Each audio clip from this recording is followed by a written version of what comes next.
Bonjour à tous, je suis heureux de vous présenter Club Deal, le podcast qui démocratise et décortique le monde de l'investissement immobilier et de la finance personnelle.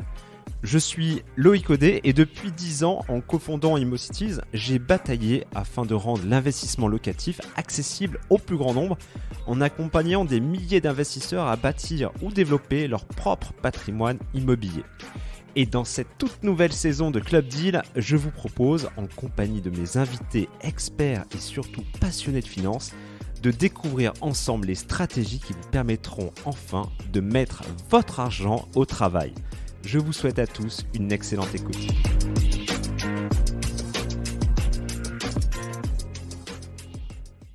Merci Loïs de nous rejoindre sur Club Deal.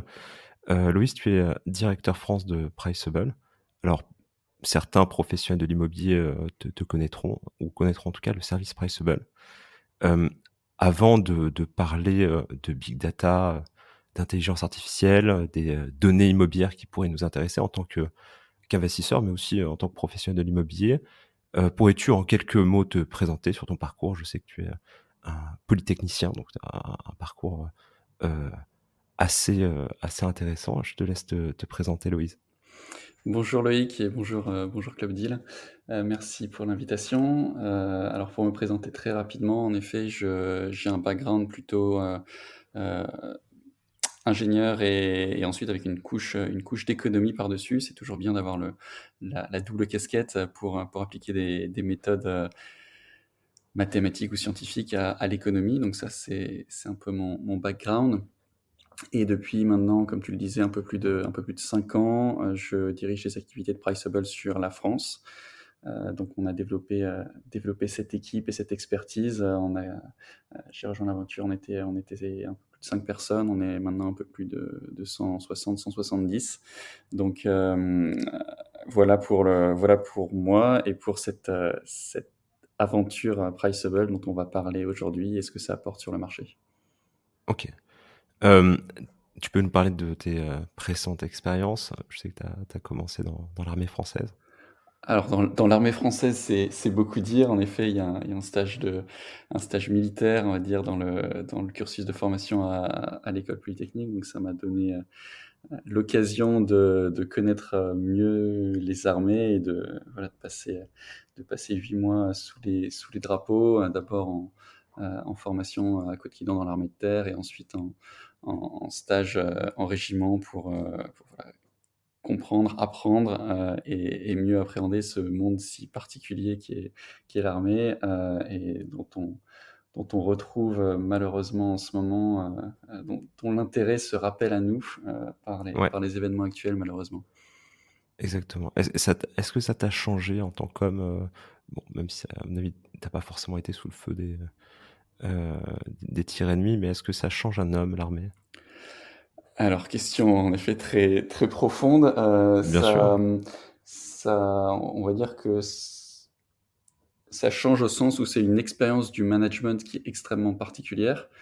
C'est un cadre, et je pense que ça prépare très bien au monde de l'entreprise, parce que c'est très extrême, dans le sens de la hiérarchie, dans le sens de l'application des ordres, des consignes, vraiment le côté extrêmement carré, les rituels, les process, enfin les process qui sont plutôt appelés voilà, des rituels, des traditions dans l'armée. Donc ça donne une expérience, je veux dire, assez extrême de ce que peut être un environnement de travail extrêmement cadré, extrêmement rigide, extrêmement structuré. Et donc ça aide, je pense, à se construire sur le plan managérial et à définir son style managérial assez tôt. En ayant cette expérience un peu extrême en termes de, je vais pas dire de rigidité, mais de cadre, Oui. de gestion des hommes, gestion de ses supérieurs. Euh, Autant dire que, notamment chez Priceable, ça n'est absolument pas un cadre dans une startup comme la nôtre, Ouais, bien un sûr. cadre que j'applique, mais par contre, ça donne des points de référence de se dire, très bien, il y a un monde managérial extrêmement cadré, voilà ce que ça peut donner. Donc ça donne des armes et ça donne surtout des points de comparaison, des benchmarks, comme on dit en bon anglais, sur un univers managérial extrêmement cadré. OK. Tu dois peut-être connaître, Quentin Romet de d'Homunity, peut-être ça te parle? Écoute, ça ne me dit malheureusement rien du tout. Homunity, c'est, une grosse plateforme de crowdfunding immobilier D'accord. et effectivement qui a un parcours, enfin, il est passé à un moment donné, par l'armée et en tant que CEO, si tu veux, il me disait, effectivement aujourd'hui, bah, ça me sert. Alors c'est pas l'armée chez lui, bien entendu, mais en tout cas ça lui a appris pas mal de choses, notamment pour, manager donc il fait attention que ça soit pas trop, militaire, mais en tout cas ça donne un cadre qui l'aide beaucoup aujourd'hui d'ailleurs et puis, bon, c'est un véritable succès, Unity. Donc c'est pour ça que je me permettais de te poser la question. Donc bon, on est d'accord, chez Priceable, c'est, peut-être encore une ambiance start-up, c'est pas le garde à vous tous les matins, quoi. Non, pas du tout. Il y a des stand-up dans certaines équipes tous les matins, mais c'est plutôt Ah bon? des rituels tech. Ouais, Les stand-up meetings pour lancer les journées en méthode agile ou Scrum. Mais non, non, pas ce type d'approche. On est plutôt justement une, un management et une organisation assez bienveillante en termes de gestion et de montée en compétence des équipes.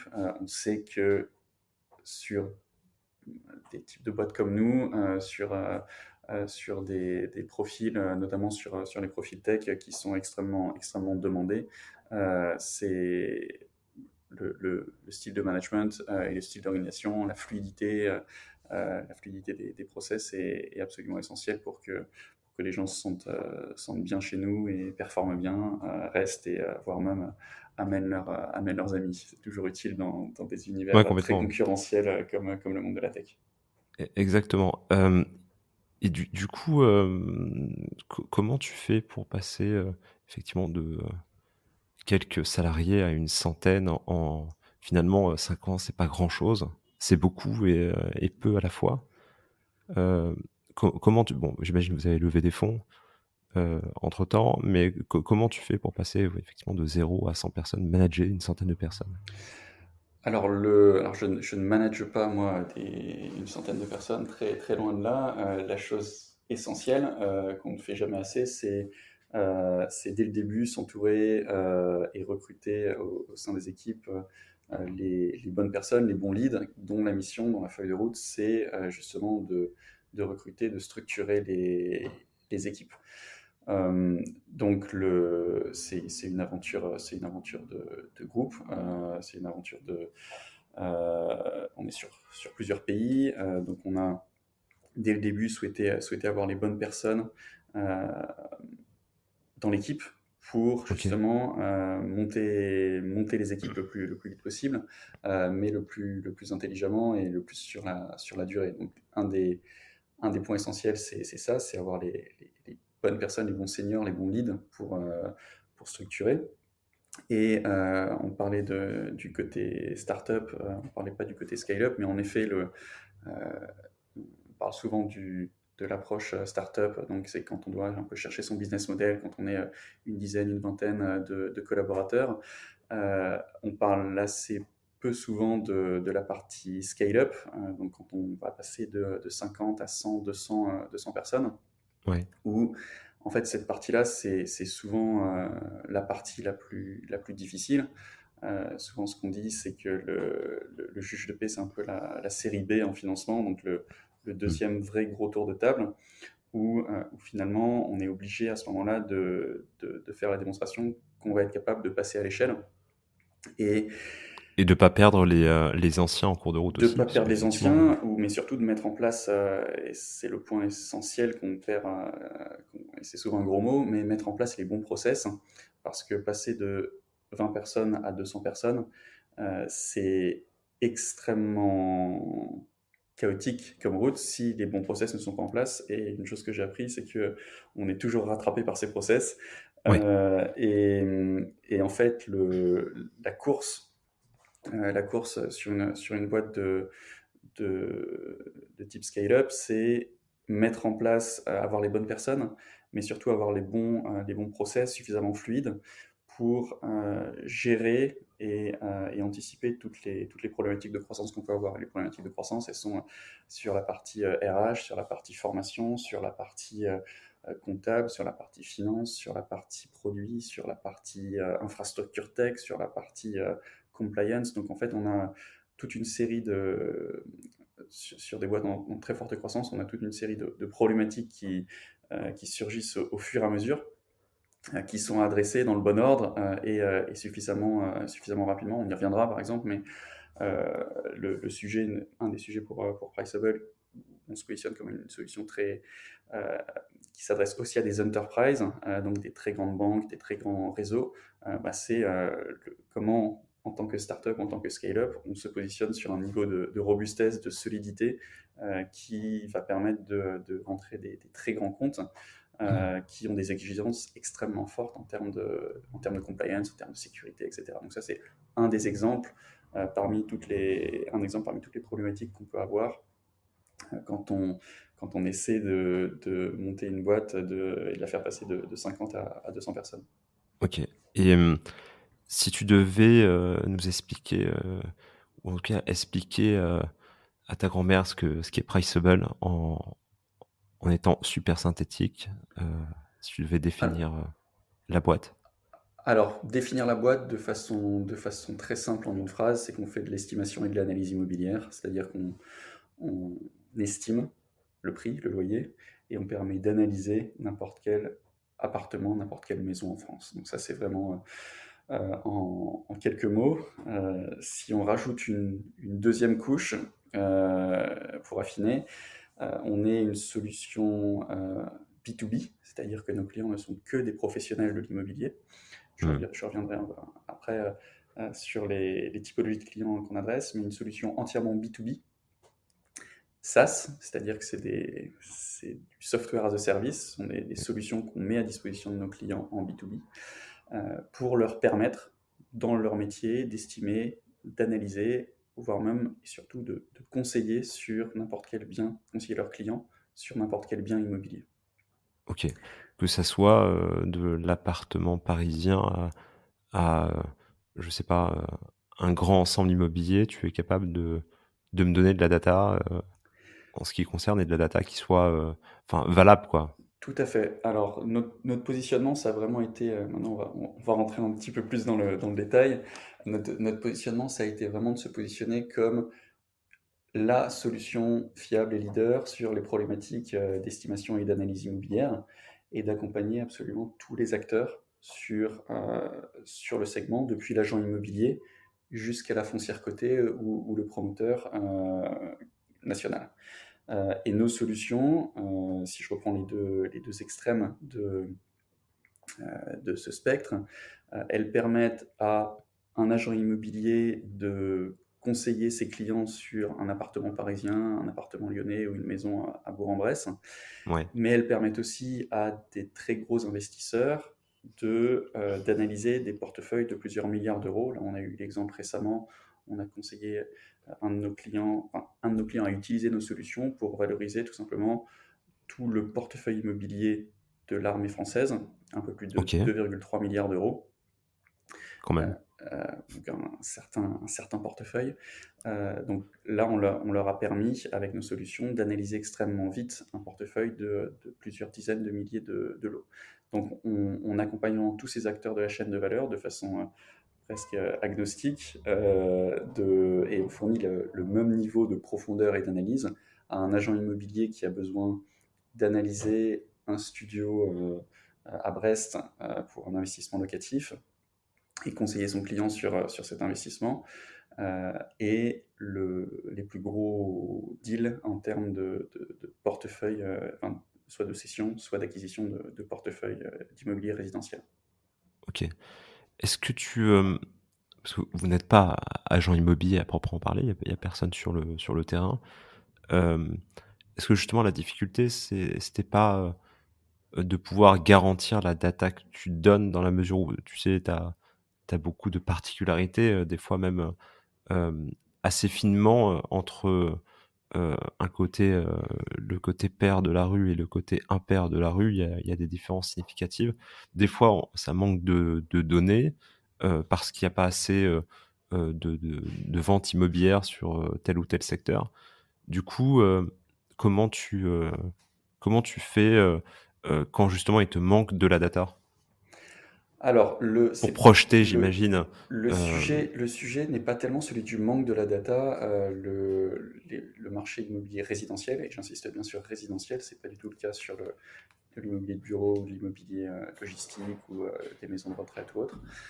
L'immobilier résidentiel, on est quand même dans un univers de données disponibles et transparentes. ok, Parce qu'on peut s'appuyer sur deux grandes typologies. Premièrement, les transactions. Donc là, on a la chance en France d'avoir des pouvoirs publics qui sont très sympas et qui mettent à disposition des bases de données plutôt bien qualifiées, qui sont les bases de données de demande de valeur foncière, Etalab, qui sont donc toutes les transactions qui ont lieu toutes les transactions qui ont lieu dans les 5 dernières années. ouais. Donc ça, c'est le premier volet. D'ailleurs, il me semble qu'il y a un décalage, si tu veux, entre Tout à le moment fait. où la vente a lieu et le moment où, si tu veux, les chiffres sont publiés. Tout à fait. On a donc le circuit en fait pour détailler ça un petit peu, c'est que lors de la signature chez le notaire, il y a un dossier aux hypothèques qui est fait.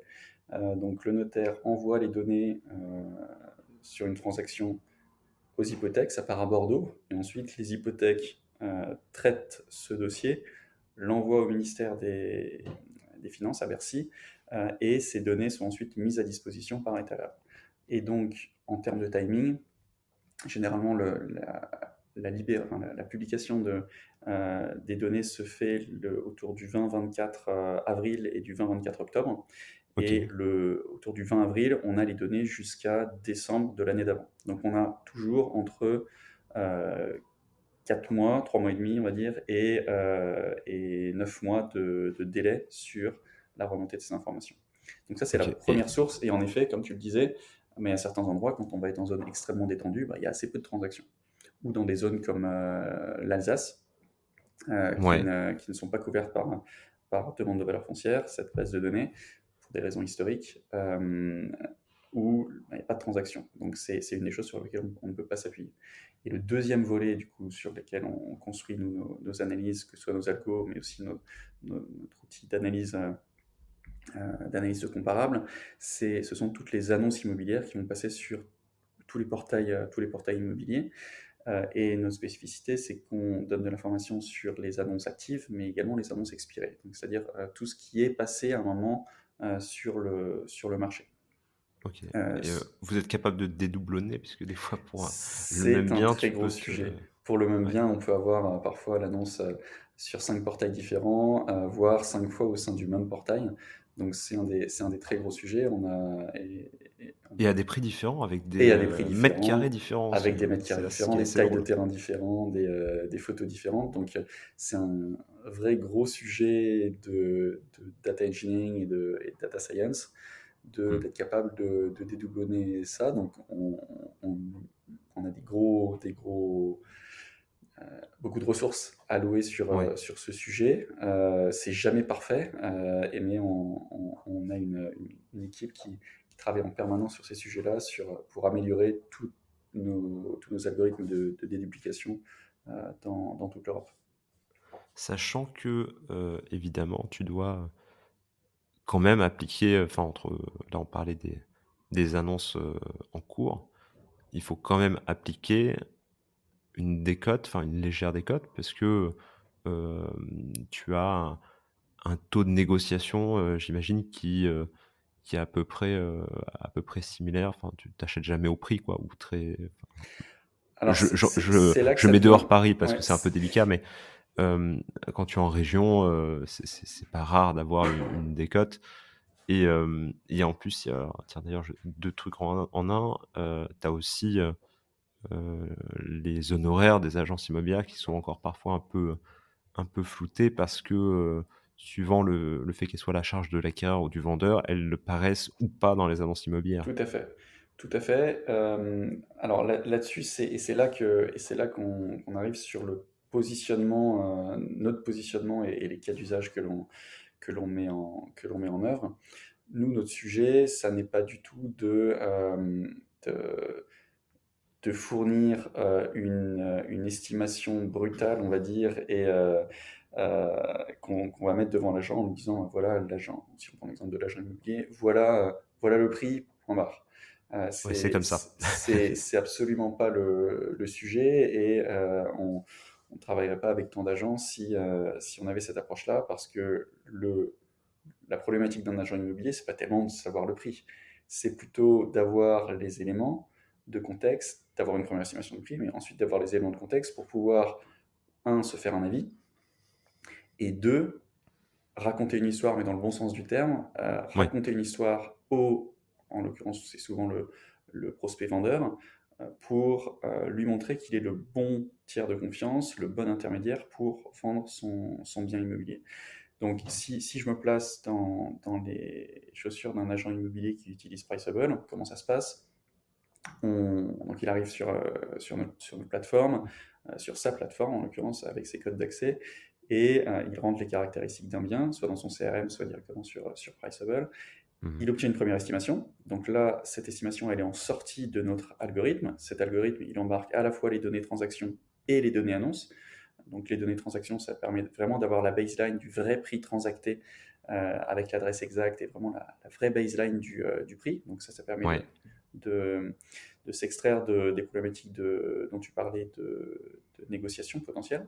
Mhm. Et ensuite, cet algorithme, il incorpore également les données annonces, où là, on vient chercher l'impact qualitatif des différents paramètres, que ce soit la surface de balcon, l'étage, le nombre d'étages dans le bâtiment, l'année de construction, toutes ces informations complémentaires dont on vient en fait chercher la sensibilité et l'impact dans les annonces pour venir les replaquer sur l'algorithme d'estimation entraîné sur les transactions. Donc ça permet d'avoir une certaine véracité, une certaine baseline dans le vrai prix transacté, mais avec cette sensibilité liée aux annonces, et donc la capacité à comprendre l'impact, le fait d'être, comme je dis souvent, quel est l'impact des 4 mètres carrés de balcon à Levallois au 5e étage sur un immeuble des années 70. Mhm. Donc on est vraiment sur ce niveau de granularité. Donc ça, c'est la première étape, on fournit une estimation. Et ensuite, le but n'est absolument pas pour l'agent de reprendre cette estimation et de la présenter au client, mais de mettre en place son argumentaire, de mettre en place sa stratégie de commercialisation pour aller pitcher son prospect vendeur. Et c'est là qu'intervient l'expertise de l'agent immobilier, de se dire, bah, je vais aller voir les transactions qui se sont passées autour, aller voir les annonces actuellement sur le marché, aller voir les annonces qui ont pu passer mais sont expirées, donc ne sont plus sur le marché. Et je vais construire mon argumentaire en sélectionnant les bonnes annonces, en sélectionnant par exemple les annonces qui ne se vendent pas, parce qu'on voit que ça fait 200 jours qu'elles sont sur le marché, donc typiquement elles ont été pricées trop cher, donc ça permet de faire atterrir le prospect vendeur sur un prix raisonnable. Et en fait, on a toujours cet équilibre et cet aller-retour entre l'estimation en sortie d'algorithme et ensuite l'expertise de l'agent qui, grâce aux données qu'on lui met à sa disposition, va réussir à construire son argumentaire, construire son pitch vis-à-vis du prospect vendeur, avec toutes les informations de marché qui lui sont nécessaires, que ce soit les annonces, les transactions ou d'autres éléments contextuels. Ok. Est-ce que, après, justement, ce qui est intéressant, c'est là, si on reste sur notre exemple, ce qui est intéressant, c'est de voir réellement enfin, combien c'est vendu ce bien-là, parce que du coup, ça te permet quand même de voir l'estimation versus la réalité, et pourquoi pas rajouter une surcouche pour obtenir quelque chose de plus en plus fin, quoi. En fait, c'est le mode de fonctionnement intrinsèque des algorithmes alors, j'allais dire d'intelligence artificielle, mais je déteste ce terme, mais plutôt de machine learning. Ouais. C'est-à-dire que lorsqu'on développe ces algorithmes, le mode de conception de ces algorithmes, c'est d'embarquer de la donnée, donc on dit de s'entraîner sur des données immobilières. Donc on va par exemple leur donner 90% des transactions et des annonces, que l'algorithme va processer, va analyser pour comprendre et essayer d'estimer au plus près n'importe quel bien immobilier sur la base de ce qu'il a vu dans les annonces et dans les transactions. Et ensuite, on va le backtester ou le tester tout simplement sur des données qu'il n'a pas vues. Et cette boucle de train and test, donc entraînement, test de l'algorithme, elle Mhm. est vraiment intrinsèque au mode de développement de ces algorithmes. Donc plus on a de données, plus on les entraîne, plus on va pouvoir les tester sur des échantillons de données complémentaires. Et ça permet au fur et à mesure d'affiner ces algorithmes d'estimation. Ok. Du coup, si on se met en mode macro, euh, sans faire discussion de comptoir, euh, qu'est-ce que tu as en 5 ans, qu'est-ce que tu as pu voir comme gros changement sur les prix d'immobilier de ton côté ou par rapport au... Alors, tout à l'heure en off, on rigolait en disant tu as un peu la boule de cristal. Tu peux potentiellement arriver à projeter le futur des prix de l'immobilier. Mais déjà, si on parle du passé, qu'est-ce que tu as pu constater, sachant qu'effectivement, il y a j'imagine, une montée en puissance euh, justement du machine learning qui fait qu'aujourd'hui, on est de plus en plus fin. Euh, les prix d'immobilier sur 5 ans, c'est pour toi, si tu devais résumer ça, que ce soit sur un marché, par exemple, typiquement parisien qui est assez particulier et un marché français de manière générale. Alors, j'aime bien toujours commencer par cet aspect boule de cristal. Ce qu'on a constaté du marché, c'est que le côté boule de cristal est prédictif. Ça reste souvent un peu trop venteux, parce que la meilleure Mm. façon de se planter, c'est de faire des prédictions. Et ce qu'on a constaté là, sur les 5 dernières années d'activité, c'est qu'en fait, rien, rien que, on va dire, mais c'est déjà pas mal, euh, proposer et permettre aux acteurs du marché d'avoir une transparence et une intelligence sur l'historique et sur ce qui se passe aujourd'hui, c'est déjà beaucoup. Ouais, Et c'est déjà extrêmement utile sans qu'ils aient besoin et sans qu'ils attendent. Je connais assez peu de clients, même investisseurs, qui demandent à la machine de prédire l'avenir et encore moins qui vont prendre des arbitrages sur une prédiction. Les arbitrages, ça reste extrêmement humain. Qui aurait pu prévoir le Covid, qui peut prévoir ce qui va se passer en 2022 avec un début d'année assez complexe entre la sortie de mm. Covid, les élections et la crise en Ukraine. Donc là-dessus, nous on se concentre vraiment sur déjà l'historique et ce qui se passe aujourd'hui sur le marché, aujourd'hui, la dynamique en cours. Ok. Maintenant, J'en profite ouais. juste pour.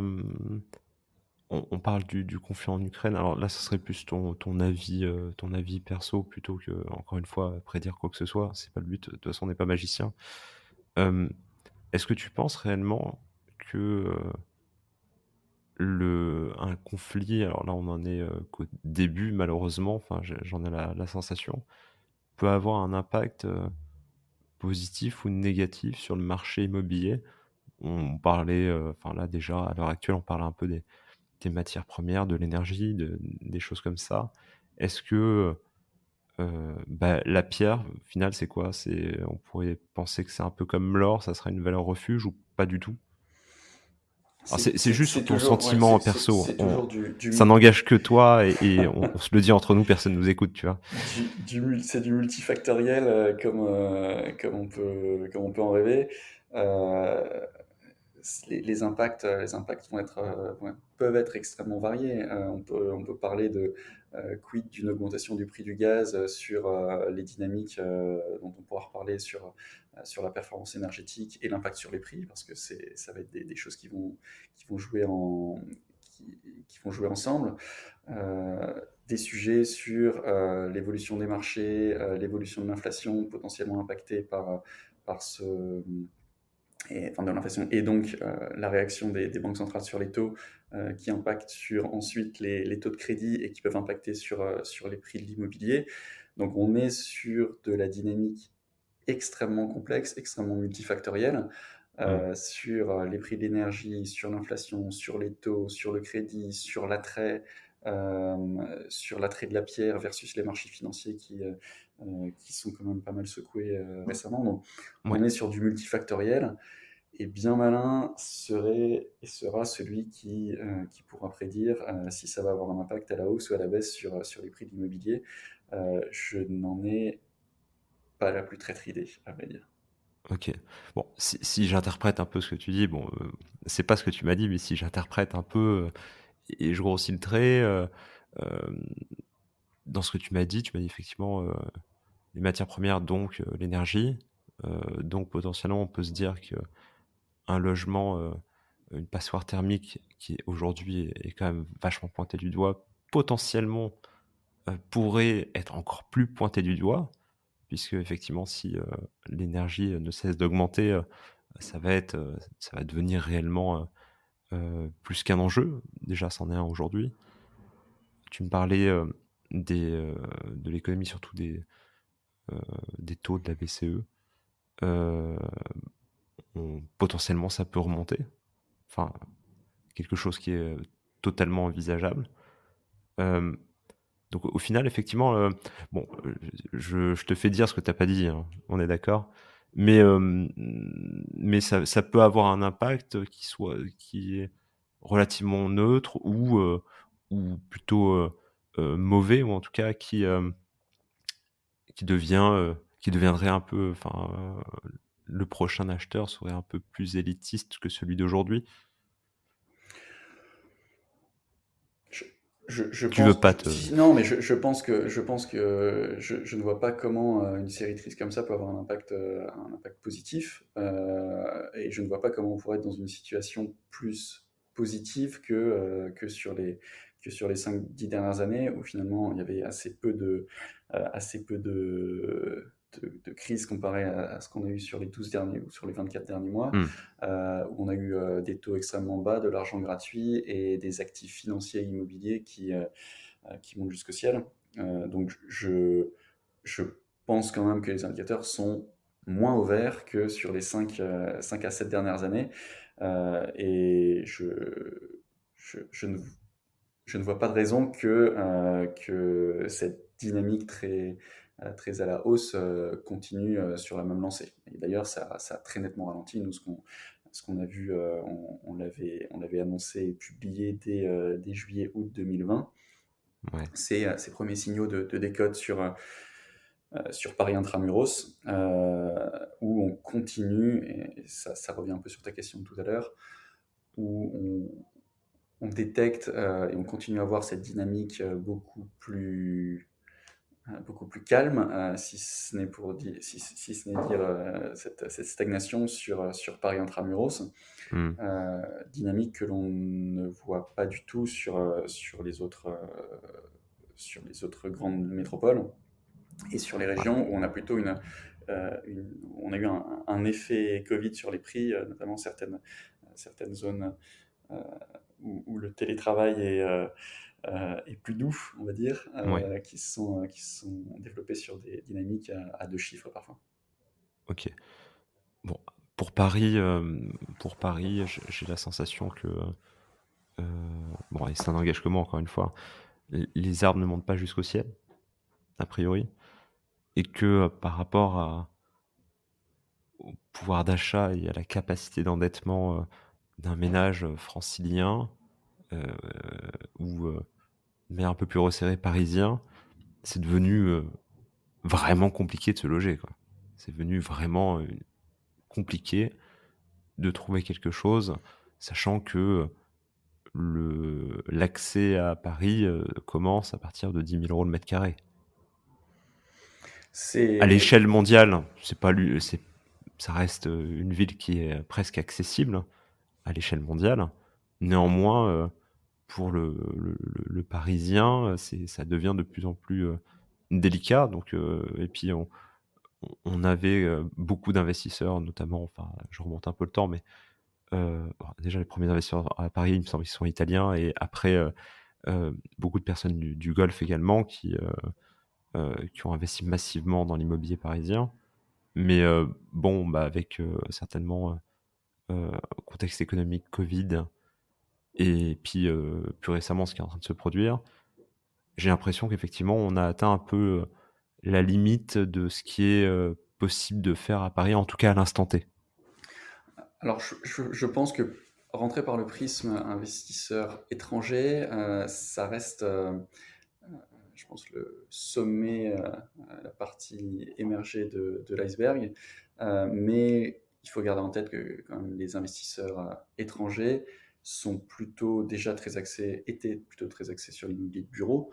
Ouais, Et en termes d'immobilier résidentiel, on reste sur des typologies d'actifs plutôt luxe, plutôt triangle d'or. Donc on n'est pas sur le vrai marché parisien, on va dire. On est vraiment mmh, sur un micro-marché où en effet il y a eu des impacts, mais on le voit avec certains de nos clients comme Coldwell Banker à l'heure actuelle qui est spécialisé dans l'immobilier de luxe. Les dynamiques dans l'immobilier de luxe et les investissements étrangers continuent, que ce soit à Paris ou dans d'autres zones. Par contre, sur la structuration du marché parisien, ce marché, il est davantage structuré par deux typologies. Les investisseurs individuels, donc particuliers, sur des typologies type studio et petit T2. Donc là, c'est une des grosses dynamiques. On parle toujours sur les studios parisiens de ce profil d'investisseur qui va chercher du rendement locatif. mmh. Et le deuxième animal que l'on voit le plus et qui, à mon sens, a un impact sur le marché en termes structurants, c'est le jeune couple actif, primo-accédant ou secondo-accédant, donc après une première acquisition puis une seconde acquisition, sur des actifs, enfin des appartements de l'ordre de entre 50 et 80 mètres carrés, on va dire. Ouais, le Et trois c'est quatre pièces. plutôt ces deux typologies qui sont à regarder. Parce que, un, les familles commencent à se poser la question, on le voit tous les ans, les écoles primaires se vident. Alors les crèches, ça va, elles restent, donc on est encore sur de la jeune famille.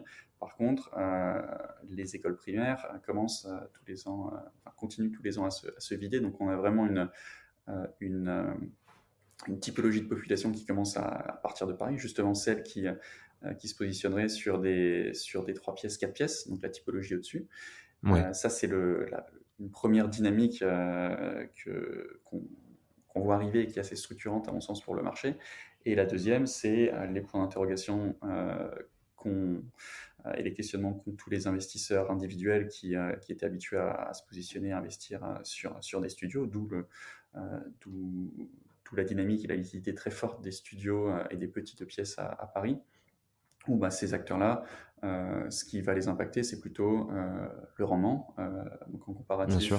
des rendements financiers, les rendements qu'on peut avoir sur cette typologie d'actifs à Paris, et les évolutions réglementaires qu'il pourrait y avoir sur les statuts fiscaux, que ce soit LMP, LMNP, qui vont impacter directement les business cases de ces investisseurs-là.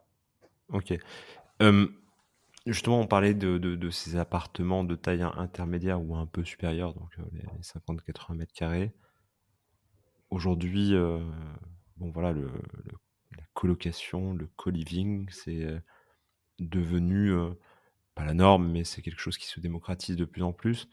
Justement pour aller chercher ces appartements qui au final, hem, sont, pas forcément ou plus accessibles à des ménages classiques, mais qui le restent néanmoins pour des investisseurs qui derrière peuvent prétendre à du rendement.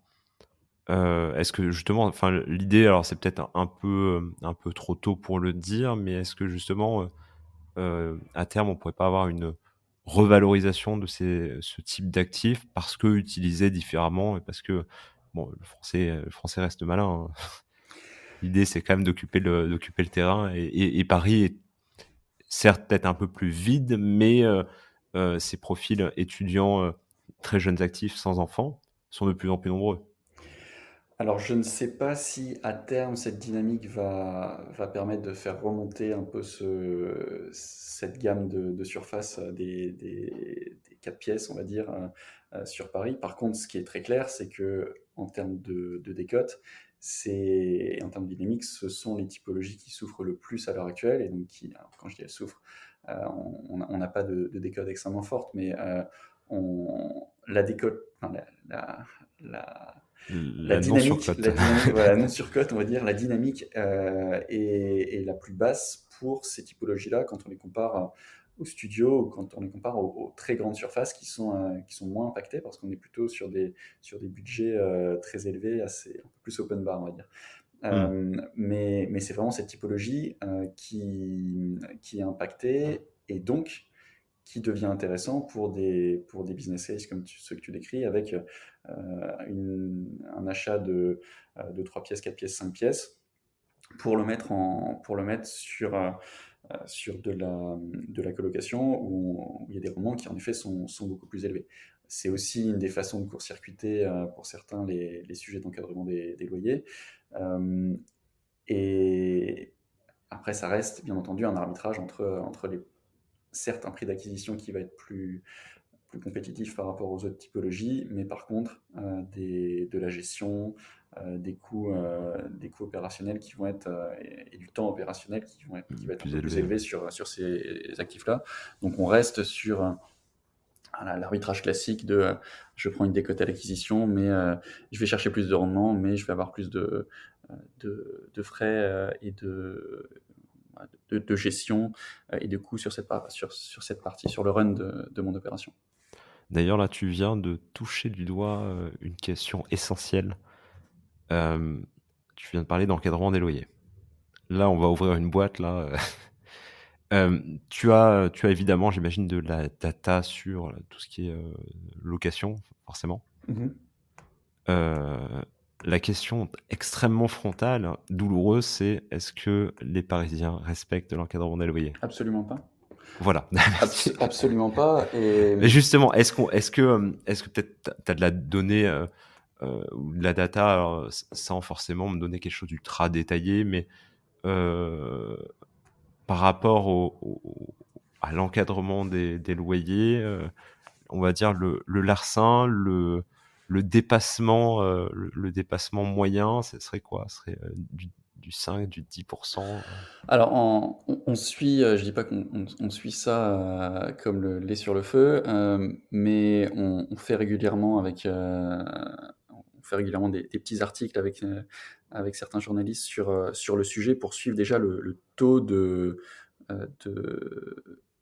d'annonces à la location qui respectent ou pas l'encadrement des loyers. Hmm. Euh, Super déjà, intéressant. déjà Super ça, intéressant. on voit qu'on est sur alors en fonction des typologies, en fonction des zones et en fonction de la saisonnalité, on évolue entre 30, 40%, voire plus, d'annonces qui ne respectent pas l'encadrement des loyers. Ok. Euh, Ensuite, sur les surcotes qui sont appliquées, on est, on est jamais, on est rarement sur des prix absolument, enfin sur des surcotes absolument Démentiel, ouais. démentielles. On est toujours, ce qu'on sent, c'est en gros euh, le, le bailleur essaie d'équilibrer son cash flow et va aller chercher 5-10%. Donc sur des studios, ça fait aller chercher du 50, du 100 euros en Ouais, plus du 100 euros. sur un studio entre 700 et 800 euros. Euh, donc on est généralement donc plutôt sur des petites typologies et sur des dépassements de cet ordre-là, où on sent que derrière on a un investisseur qui veut équilibrer son cash flow et qui espère ne pas se faire prendre par la patrouille. Après, la- Et justement, est-ce que la patrouille fait appel à toi potentiellement? Alors, enfin, on parle de Paris, mais il y a d'autres villes où l'encadrement des loyers est en place, notamment bah, à Lille, par exemple.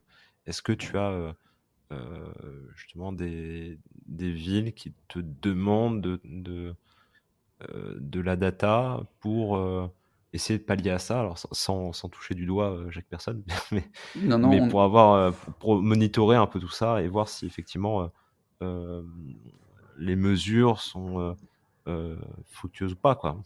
alors on n'a pas de connexion particulière avec des villes qui utiliseraient nos solutions pour chercher et analyser vraiment ces dynamiques de dépassement d'encadrement, voire identifier les annonces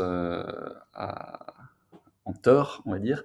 La sphère publique est généralement pas celle qui se positionne le plus en amont sur ces solutions d'analyse. C'est peut-être dommage. C'est dommage, oui, parce que c'est bien Ça, d'appliquer des lois, mais après, il faut voilà. quand même vérifier si elles sont respectées, quoi. Mais le gros sujet, en effet, on est sur la question de l'application. Mm. Globalement, ne nous leurrons pas, ça n'a pas du tout été appliqué à Paris depuis la mise en place.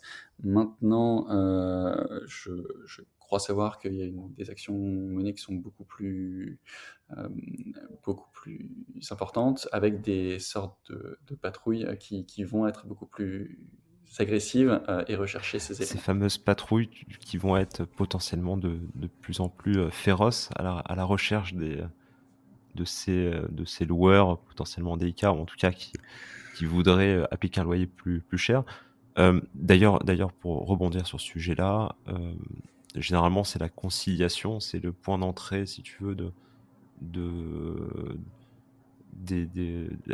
plutôt des loueurs qui voudraient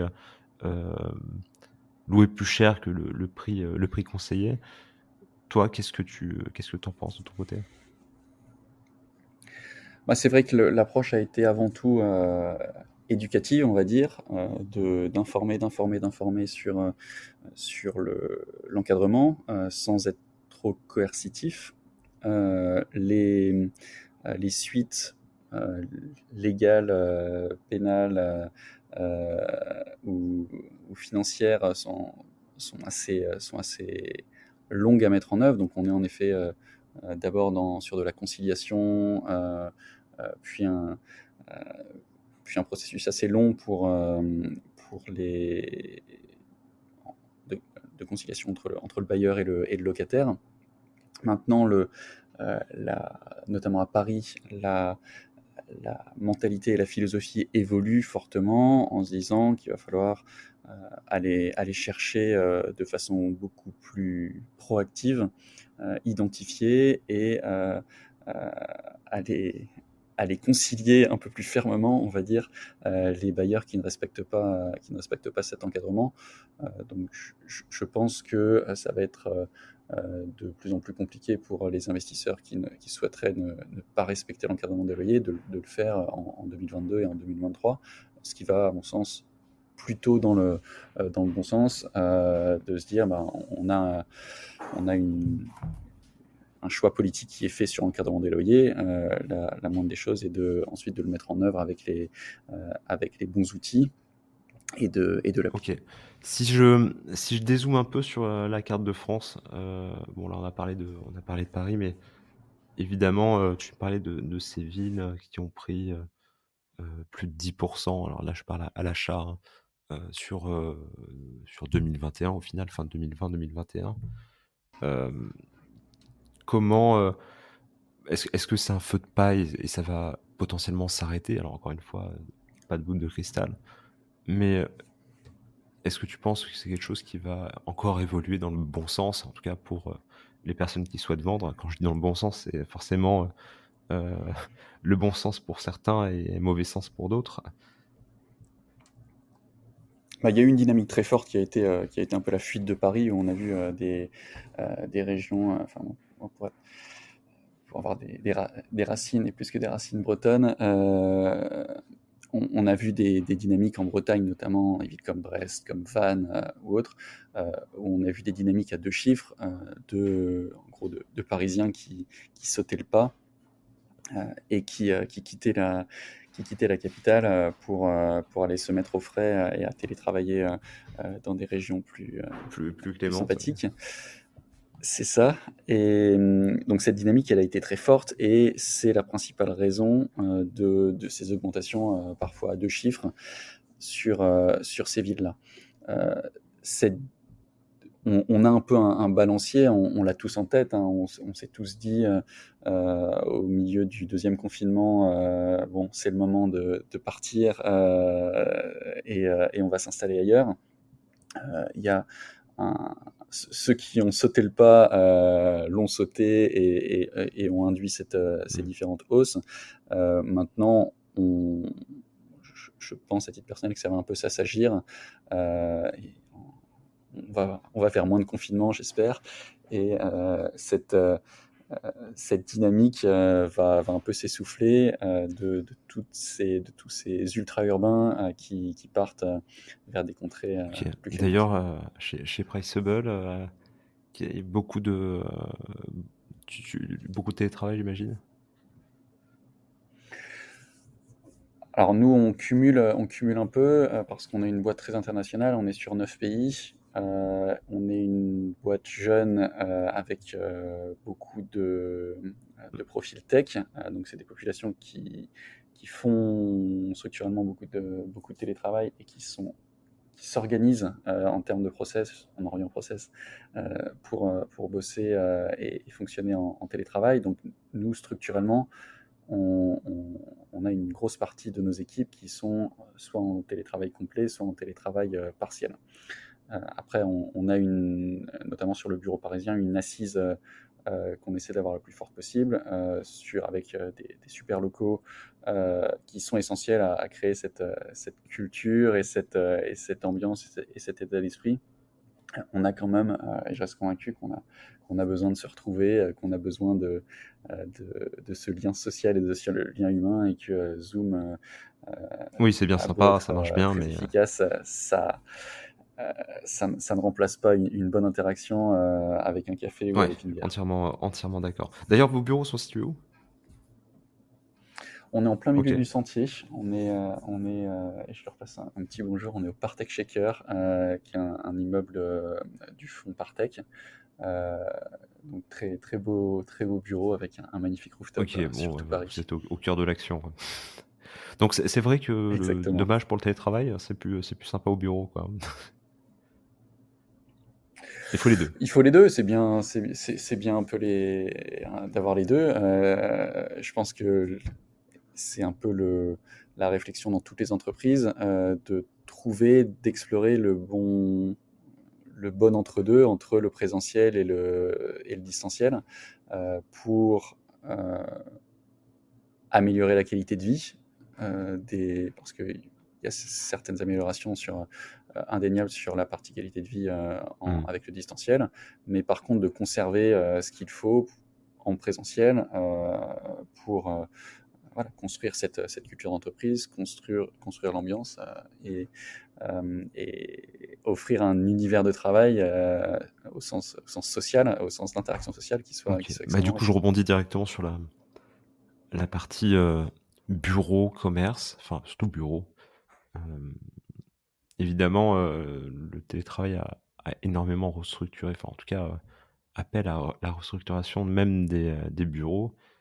Hem, on voit ces WeWork qui sont parfois vides, heu, qui ont poussé comme des champignons, il y a quelques années, qui aujourd'hui ont du mal à se remplir. Est-ce que l'avenir, en tout cas le présent est toujours, morose pour, cette partie, bureau? En tout cas, est-ce que tu as pu voir des baisses significatives, un de transactions, 2 potentiellement de prix? Alors une chose est sûre, c'est que les investisseurs en immobilier de bureau ne sont pas Non. à la fête. Quand on voit les taux de vacances à La Défense en ce moment, c'est assez dramatique, mais c'est pas surprenant, entre nous. Et alors nous, par notre bout de la lorgnette, ce qu'on voit, c'est surtout, donc on a beaucoup de nos clients qui sont des investisseurs institutionnels, donc des foncières, des fonds, des mutuelles et autres. Et ce qu'on a constaté sur les 2 dernières années, c'est un repli. Alors c'est pas un repli, c'est vraiment une dynamique extrêmement forte des investissements qui jusqu'alors étaient faits en immobilier de bureau vers l'immobilier résidentiel. Donc on a un appétit absolument phénoménal du monde des investisseurs institutionnels pour Mmh. l'immobilier résidentiel, pour la simple raison, c'est que le rendement, finalement, ils se rendent compte Il est, il ISO, est ouais. pas si mal par rapport à ce qu'on voit sur l'immobilier de bureau, mais surtout la résilience. Le Covid a été la démonstration par A plus B de la très très forte résilience de l'immobilier résidentiel, notamment locatifs, c'est-à-dire que les loyers n'ont absolument pas été impactés, versus de l'immobilier de bureau qui est extrêmement corrélé et extrêmement impacté par les événements macroéconomiques ou comme un événement comme le Covid qui a littéralement vidé les bureaux.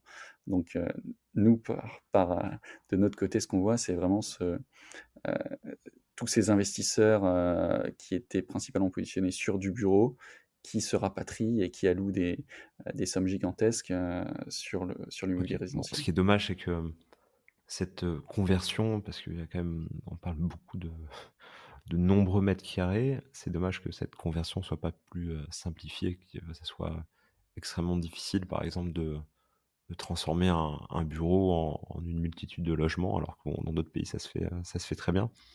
Euh, tu dois avoir des données là-dessus, le nombre de logements Alors, des manquants données, non. aujourd'hui en France.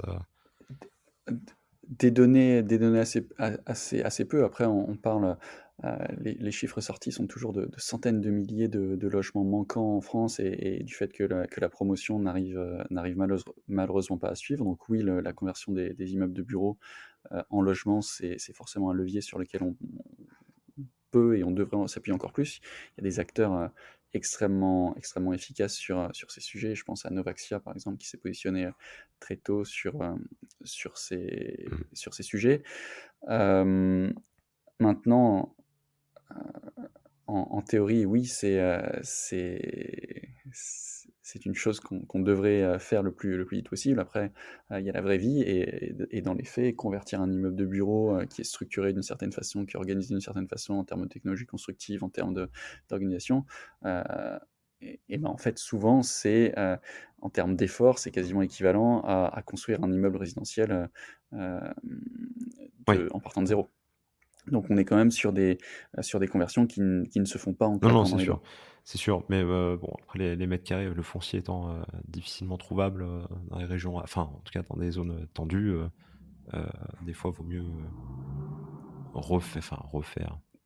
Vaut mieux restaurer, rénover, recycler, Recycler, upcycler, enfin, peu importe comment on l'appelle, mais exactement. donner une vie qui corresponde aux besoins du moment, en tout cas, versus des bureaux vides, ça a pas de sens, en tout cas, ça n'en a pas aujourd'hui, et c'est bien dommage. Euh, Est-ce que peut-être bon, on a survolé, hein, on peut pas. J'aimerais bien rentrer dans le détail du détail du détail, mais le temps nous ferait défaut. Est-ce que tu as potentiellement quelque chose à rajouter ou je sais pas, une évolution chez Priceable qui va arriver dans les prochains mois? Des Toujours. évolutions, on en a toutes les semaines, hein.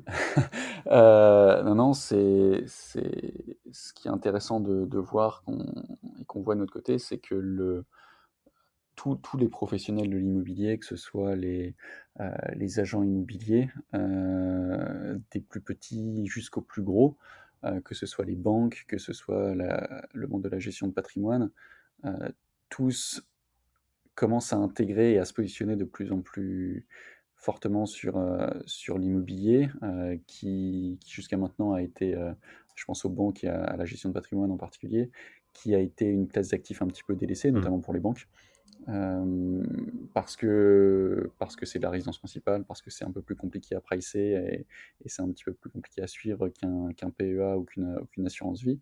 Mais on voit un- une dynamique très forte de tous ces acteurs de l'investissement, de la gestion de patrimoine, de la banque ou de la transaction qui se digitalisent et qui intègrent l'immobilier via les outils digitaux à leur expérience client. Donc je pense on a des belles évolutions à venir dans ce monde-là en termes d'intégration de l'immobilier comme vraiment une classe d'actifs à part entière dans la gestion de patrimoine, dans les stratégies d'investissement.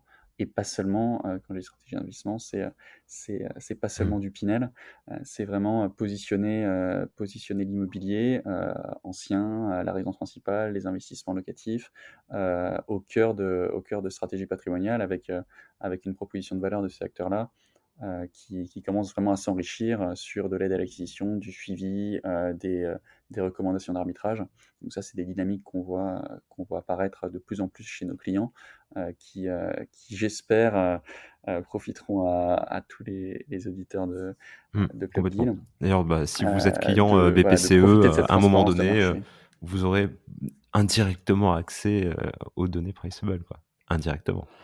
Alors indirectement, très, très indirectement parce que pour l'instant BPCE, on travaille avec eux sur la partie Mm. institutionnelle, donc c'est plutôt la branche expertise, donc c'est pas exposé directement aux clients. Par contre, si vous êtes client Ouais, Bread, qui fait tout à partie du fait. groupe BPCE en effet, ou d'autres banques avec lesquelles on travaille, vous verrez, prochainement apparaître, des solutions de suivi et d'analyse de vos biens immobiliers directement dans vos applications bancaires et de gestion de Super. patrimoine. Et toi, Loïse, là, si je te pose une question, dans 5 ans, tu te vois où?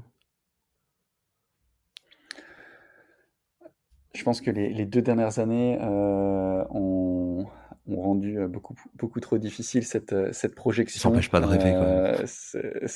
Ça empêche pas de rêver, ça empêche pas de rêver. Je je serais bien en peine de dire où est-ce que je me projette. Je sais pas où sera le monde dans 5 ans, mais j'espère que les 5 prochaines années nous réservent un petit peu moins de surprises que ce qu'on a vu sur les 24 Ouais. derniers mois. Du beau temps touche, tu veux pas te mouiller. C'est ça, c'est un bottage en touche, en règle, mais non, je pense que encore une fois, ces 24 derniers mois, je pense qu'on fait réfléchir beaucoup Oui, rien n'est acquis, sur le sens complètement. de la vie, et sur le rien n'est acquis. Et donc l'importance de se recentrer aussi sur ce qui compte, et ce qui est important, la famille, les proches, et d'en profiter le plus possible, parce qu'on ne sait pas ce que l'avenir. Je pense qu'on a tous compris là que, avec les différentes crises climatiques, géopolitiques ou sanitaires, que euh, rien n'est acquis, et recentrons-nous sur les choses qui sont Oui, véritablement profitable tout importantes. de suite aussi. Profiter de sa famille, ça, c'est vrai que c'est important. Dernière question, et je sais que tu t'y es pas préparé, ça fait longtemps que je l'ai pas posée, mais je vais te la poser, et personne jusqu'à présent, personne. Tout le Non, monde a non, botté en touche. non, justement au contraire. Tout le monde a trouvé la réponse. Si maintenant que tu es passé sur Club Deal, si jamais tu devais me recommander quelqu'un que tu connais euh, frontalement, réellement, pas, pas une connexion LinkedIn, qui pourrait intervenir sur Club Deal et nous parler d'immobilier, de financement, d'investissement en tout genre, tu me recommanderais qui? Alors, je ne sais pas qui tu as déjà fait passer, donc je vais peut-être citer des noms que tu as déjà invités, mais euh, sur je pense immédiatement à quelqu'un qui a énormément d'idées et qui contribue, du fait de son positionnement à l'émergence d'énormément de nouveaux cas d'usage et de nouveaux métiers dans l'immobilier, qui est Sébastien Le Goisgoz, un Ouais. autre breton. Comme ça, tu vas pouvoir continuer sur la Braze Connection, qui justement est très impliqué et très en pointe sur ces sujets de gestion de patrimoine. Donc, il fait partie Mais du je le groupe connais très bien. Arkia. Je le connais Donc, parfaitement bien. Je l'ai eu en voilà. face de moi à plusieurs reprises. Bah voilà. Donc, si tu l'as pas eu dans Club Deal, je pense que ça pourrait être intéressant pour les auditeurs. Et Mais ah tu l'as oui, déjà eu dans je Club l'ai Deal. eu, je l'ai eu en face de moi à Ah, plusieurs, enfin, comme je disais, à plusieurs reprises pour d'accord. des sujets, notamment avec Imo6 à un moment donné. Mais en tout cas, tu as trouvé une réponse, ça c'est bien, en très peu de temps. Mais écoute, de toute façon, je te laisserai réfléchir à un deuxième. Là, tu as épuisé un joker. Malheureusement, c'est un petit monde. C'est vrai que tout le monde se connaît indirectement, donc que ce soit dans la PropTech ou la FinTech associée. Donc, mais bravo, tu as trouvé une réponse. C'est top. Je ne manquerai pas de te glisser d'autres réponses Allez, ça à marche. froid. Top. Merci Loïs pour cette heure passée ensemble. Et puis, je te dis à très bientôt pour peut-être un nouvel épisode. On fera un peu la météo en 2023, j'espère. La météo de l'IMO, la météo des data immobilières. C'était super intéressant en tout cas. Je te dis à très bientôt. Avec grand plaisir. Merci beaucoup. Très bonne journée et à très bientôt. Bravo, vous avez écouté cet épisode jusqu'au bout. Si son contenu vous a plu, n'hésitez pas à commenter, partager Club Deal autour de vous et à me laisser une note 5 étoiles, notamment sur Apple Podcast. Vous savez, ça m'aide énormément à remonter dans les classements. Et si vous souhaitez me contacter, vous pouvez le faire sur LinkedIn, Loïc Audet, ou sur Instagram, Loïc-OD, AUDET. C'est avec le plus grand des plaisirs que je répondrai à toutes vos questions. Il ne me reste plus qu'à vous souhaiter une excellente journée et je vous dis à très bientôt pour un tout nouvel épisode de Club Deal. D'ici là, portez-vous bien. Ciao.